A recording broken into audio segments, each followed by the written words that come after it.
دوسری جنگ عظیم میں چین کی فتح کا جشن۔ یوم فتح کی 80ویں سالگرہ پر دارالحکومت بیجنگ کے تیانمن اسکوائر پر وکٹری پریڈ، 26 ممالک کے رہنماؤں کی شرکت۔ روس کے صدر پیوٹن اور شمالی کوریا کے سربراہ بطور مہمان خصوصی شریک۔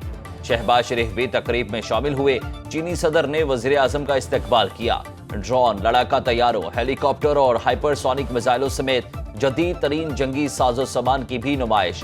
چینی صدر شی جن پنگ نے تقریب سے خطاب کرتے ہوئے کہا، چین کو ڈرایا یا دھمکایا نہیں جا سکتا، چین کی ترقی اور خوشحالی کو روکا نہیں جا سکتا۔ ایسا عالمی نظام چاہتے ہیں جو انصاف اور مساوات پر مشتمل ہو۔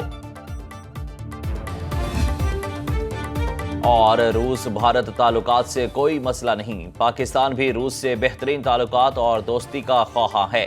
وزیر اعظم کی روسی صدر پیوٹن سے ملاقات میں گفتگو، کہا خطے کی ترقی اور خوشحالی کے لیے صدر پیوٹن جیسی با اثر شخصیت کے ساتھ مل کر کام کرنا چاہتے ہیں۔ شہباز شریف نے کہا کہ پاکستان خطے میں امن، ترقی اور خوشحالی کو فروغ دینا چاہتا ہے۔ روس سے تجارت سمیت مختلف شعبوں میں تعاون بڑھانے کے خواہاں ہیں۔ ہمارے دو طرفہ تعلقات وقت کے ساتھ مضبوط ہو رہے ہیں۔ بیجنگ میں ہونے والی ملاقات میں روسی صدر نے کہا، پاکستان خطے میں ہمارا شراکت دار اور بہترین دوست ہے۔ پاکستان کے ساتھ دو طرفہ تعلقات کو مزید فروغ دینا چاہتے ہیں۔ ہمیں مختلف شعبوں میں مل کر آگے بڑھنا ہے۔ پیوٹن نے سیلاب کی تباہ کاریوں پر افسوس کا اظہار کیا۔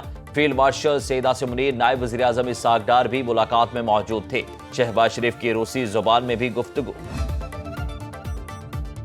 سنو نیوز مصیبت کی گھڑی میں سیلاب متاثرین کی آواز بن گیا۔ ملک میں سیلابی صورتحال پر مسلسل ٹرانسمیشن، آب ذخائر، دریاؤں اور ندی نالوں میں طوفانی کی لمحہ بلمحہ رپورٹنگ۔ سنو نیوز کے نمائندے وہاں بھی پہنچے جہاں سرکاری حکام نہ پہنچ پائے۔ سیلاب متاثرین کی مشکلات سے آگاہی کا سلسلہ جاری۔ پروگرام کے ذریعے بھی سیلاب کی خصوصی کوریج، عوامی مسائل دکھائے اور حکام تک پہنچائے بھی گئے۔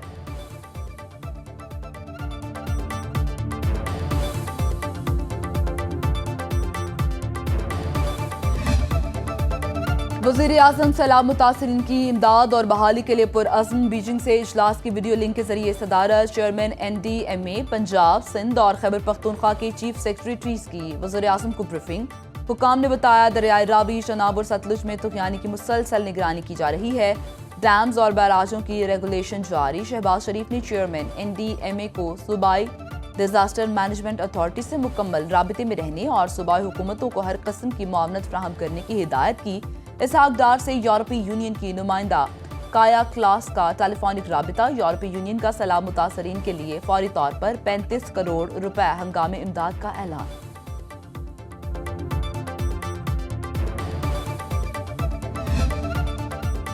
وزیر اعلیٰ پنجاب کی غیر معمولی سیلابی صورتحال پر انتظامیہ کو الرٹ رہنے کی ہدایت۔ سیلاب زدہ علاقوں کے ہیلتھ کیمپس میں تمام ادویات کی فراہمی یقینی بنانے کا حکم۔ کلینک آن ویل، فیلڈ اسپتال اور mother and child clinic on wheel کی سروسز مزید تیز کرنے کی ہدایت۔ مریم نواز نے کہا، پنجاب کو سپر فلڈ کا سامنا ہے۔ بروقت انخلاء اور بہترین انتظامات سے لاکھوں انسانی جانیں محفوظ ہو گئیں۔ 9 لاکھ سے زائد متاثرین کو بروقت ریسکیو کیا گیا۔ وزیر اعلیٰ مریم نواز کا نبی رحمت کا یوم ولادت سیلاب متاثرین کی مدد کے جذبے سے منانے کا فیصلہ۔ شہر شہر میلاد کی محافل منعقد ہوں گی۔ مریم نواز کا مسجد پر اپنی تصویر لگانے کا سخت نوٹس۔ ڈی سی منڈی بہاؤالدین کی سرزنش پر اپنی تصویر کے حوالے سے SOPs پر عمل کرنے کی ہدایت کر دی۔